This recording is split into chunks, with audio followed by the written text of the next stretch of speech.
Good morning, good afternoon, good evening, wherever you are in the world. We'll let some more people kind of trickle in here. And as we do that, we'll just make sure that you're in the right place. My name is Cameron Ivey. I'm one of the marketing managers over here at Transcend. So thank you so much for taking the time to join us this morning. If you're over on the West Coast, appreciate you. I know it's pretty early. I know it's pretty early for you, Brandon and Jess, but thank you guys for being here as well.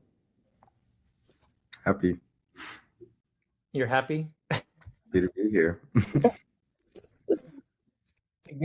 Good. You're not being forced to be here. That's great. So again, we're going to be going over our consent management tool, some updated laws and things like that. But really excited to dive into this with everyone today. I'll go ahead and introduce the other two that are with me. Brandon Shenny's the marketing manager over here at Transcend.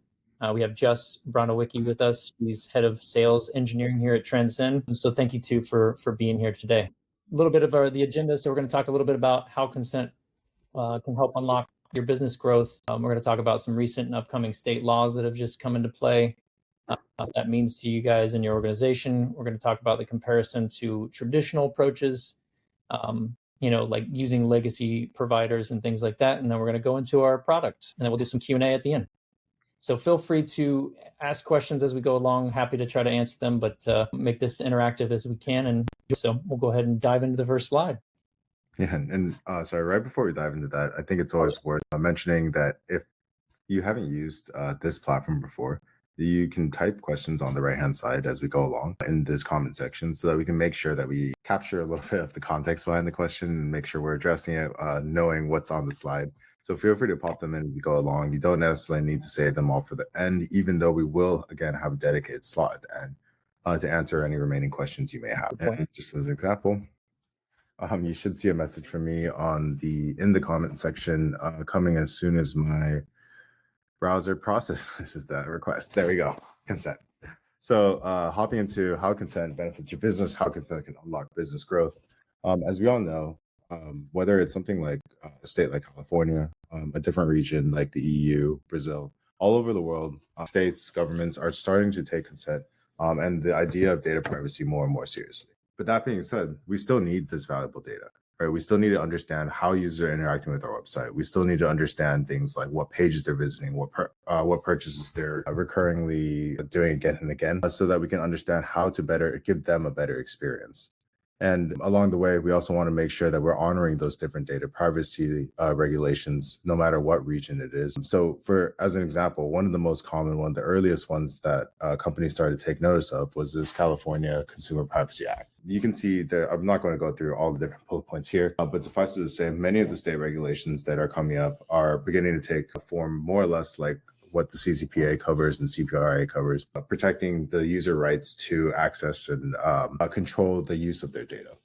And consent management is the process of capturing, managing, and enforcing those user consent preferences across those various digital interfaces, such as websites, such as mobile apps, and can help ensure that organizations comply with data privacy laws by respecting user choices regarding the collection, use, and sharing of personal data. And when you're able to take consent management and overlay it across all your different business systems and ensure that it's an automated system in the sense that it enforces the user choices across all of the various tools that you have integrated, it actually enables increased customer trust by being able to more accurately prove that you're respecting their data rights with the consent choices that are applicable to that particular region. Better operational efficiency from the automation piece of being able to save time on enforcing and synchronizing consent across all your systems, reducing risks to the business, again, by being able to ensure that the business is complying with all those different regulations across all those different regions, depending on where the customer is accessing your site from. Faster business system onboarding, not needing to integrate every single new business system with custom scripts, and also being able to comfortably expand into new regions using a consent management tool that includes bits of automation, that includes an understanding of the latest regulations by longtime privacy engineers is also important, so they can make sure they're complying with all of these new regulations as you continue to expand your business into these new regions. And then just to highlight this again, it's not just CCPA that was passed, yes, many years ago at this point, but also upcoming regulations such as the Montana Data Privacy Act, This one is especially relevant because it is coming into effect just a few short days from now. And there's a relatively low application threshold with regard to absolute number of having this regulation applying to companies that control or process personal data of 50K or more Montana residents, or if you're involved in the what is it called? Sale of personal data. If you're getting 25% of your annual gross revenue, then this threshold starts to apply when you're processing or controlling data for 25K Montana residents. It's interesting here too that the universal opt-outs here, the universal opt-out application here, for those browser GPC signals also applies, in addition to the explicit right to opt out of the processing. And the sale of data here is defined similar to CCPA. So it's not necessarily that you're outright selling personal data, but also includes transferring personal data for use in, for example, like ad tech platforms. And then finally, this is, I believe, the second state law to have the right to revoke consent. So consumers underneath this particular Data Privacy Act have the right to revoke consent and request data deletion even for indirectly collected data and opt out of data sales at any time. And upcoming in 2025, just about 3-ish months from now, we'll see a slew of laws that have already been passed. So you can already look these laws up on some of these on our blog page, I believe. So you can go and read through what changes these laws will have. And then all of those blog posts on our site will also actually cover many of the points that I mentioned for the Montana Data Privacy Act, such as the applicable threshold, who this applies to, how it differs from other state laws. So I'd recommend going to check out our blog to understand more about these upcoming state regulations. Of course, we'll also mention how it impacts your consent management solution, but you're probably excited to get to understand Transcend Consent. And so with that, I'll pass it over to Jess to talk about Transcend Consent Management. Thank you, Brandon. Before we jump into the platform, which is what I'm sure everyone is waiting for, I want to talk a little bit more about the challenges that we're seeing. So it's becoming increasingly difficult to build a scalable privacy program. Brandon just took us through some recent examples of state regulations, but more broadly across the world, regulators are drafting increasingly technical and specific requirements for how businesses must manage their data practices. Take, for example, CPRA, California's latest regulation, which clarifies that opt-outs also apply to data sharing for the purposes of advertising. This closes a huge loophole and makes it clear that the vast majority of businesses must comply. Compounding on this even further is the proliferation of ad tech and other software providers. I personally have been in MarTech for more years than I care to admit, and so I know firsthand how many vendors out there are asking you to put their tracker on your site. And it becomes really difficult to manage. By our count, there's over 200 types of commonly used web trackers that function in distinct ways and have to properly be regulated for compliance with modern privacy laws. That's a huge engineering lift. Homegrown patchwork solutions or cookie scripts are really struggling to keep up. So it's not surprising that only 4% of tech leaders say that they have the in-house resources to build and maintain compliance themselves. But the consequences of not complying are only growing. Most recently, we saw DoorDash hit with a fine, a $375,000 fine from the California Attorney General for failing to provide notice or the opportunity for consumers to opt out of sale of their information. This comes on the heels of a $1.2 million settlement with Sephora. So enforcement is just becoming ever more prevalent. So switching gears into what are we going to do about it? Let's talk a little bit about Transcend's approach to consent, because our approach to consent management is different. It all starts with visibility. You can't govern what you can't see. It goes without saying that today's regulatory landscape requires a dynamic risk management approach. And the age of weekly or monthly cookie scans or having a team upload a list of their trackers, those days are long gone. At Transcend, we approach consent with advanced detection that uses real-time session data.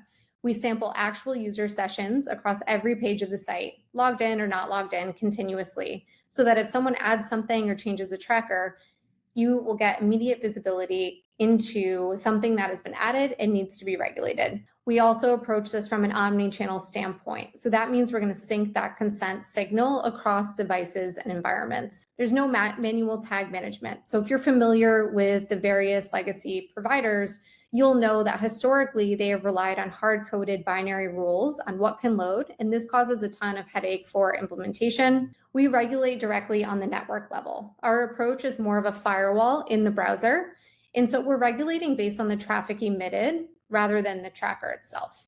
And this makes setting up and scaling your program much easier. And lastly, we take a full stack approach to consent.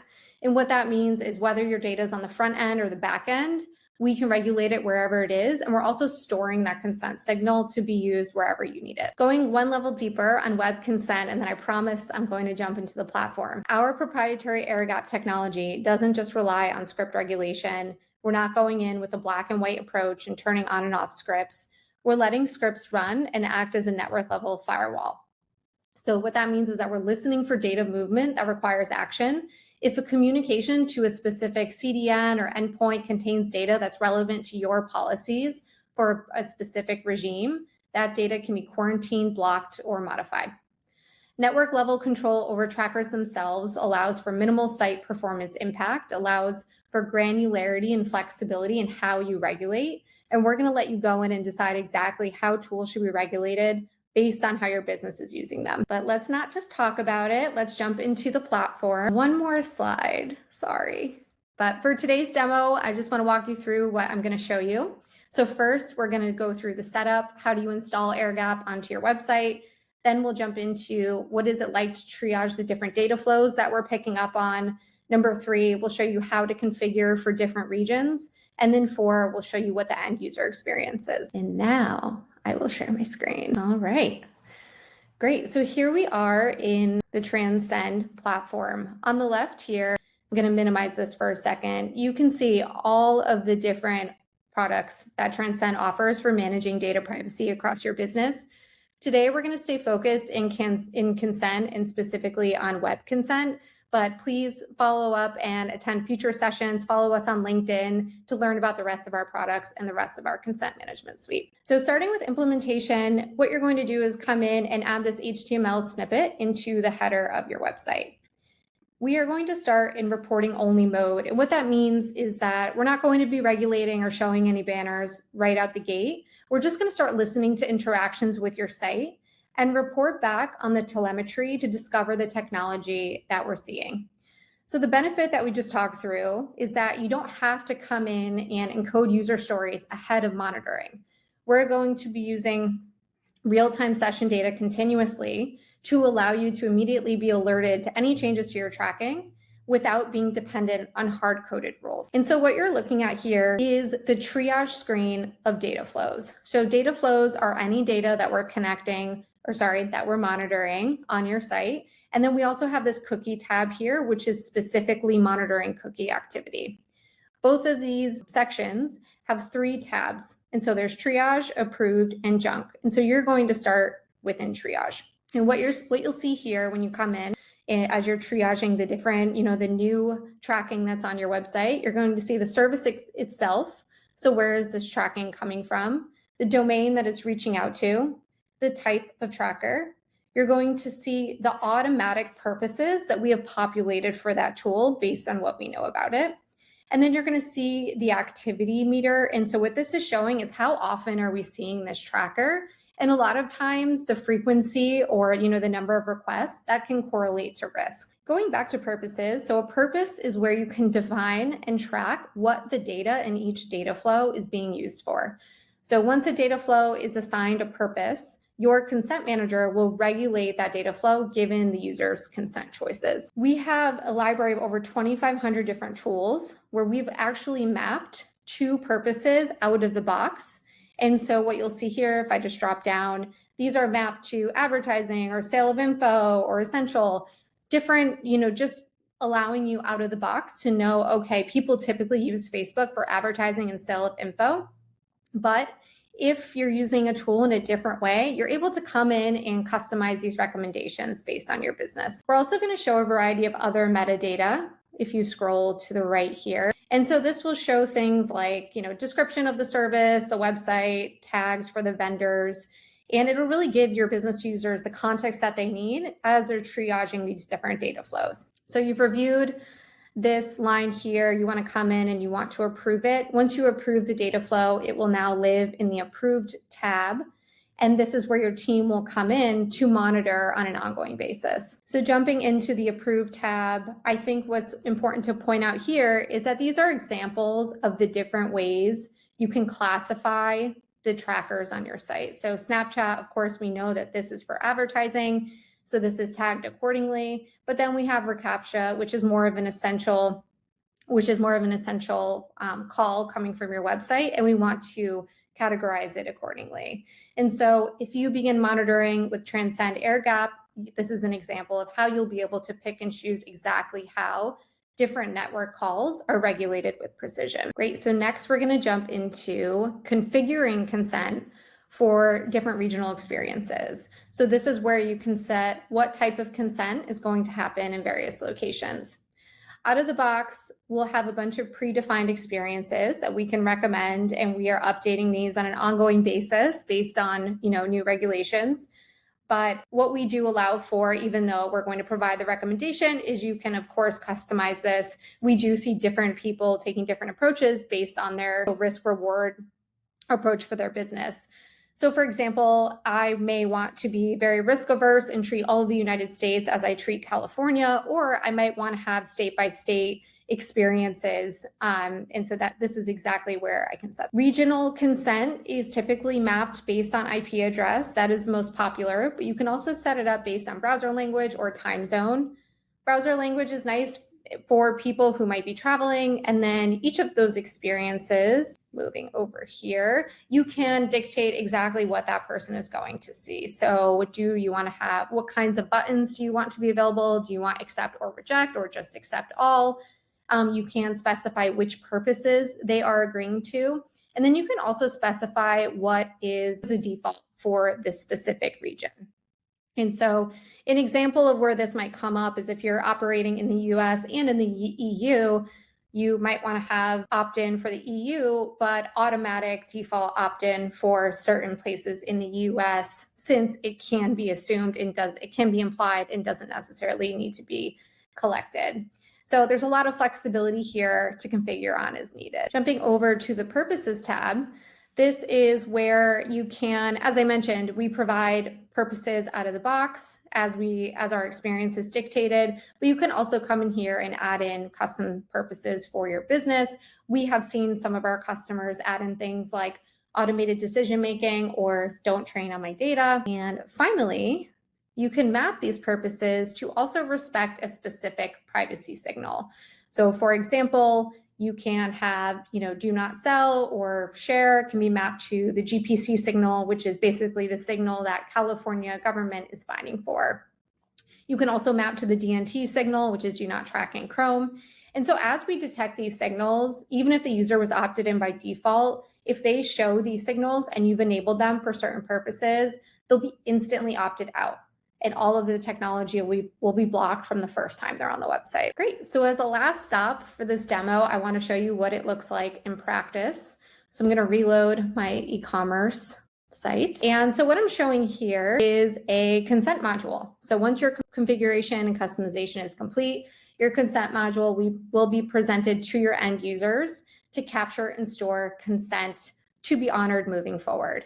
I do want to call out, this is just an example. This can be completely customized for your brand and for your privacy choices and preferences, but it is a very presentable, intuitive interface for your end users. So I will pause there. That is the overview of our web consent product at Transcend. We hope that you'll join us for our next sessions, diving deeper into our full stack consent offering. Awesome. Thank you, Jess.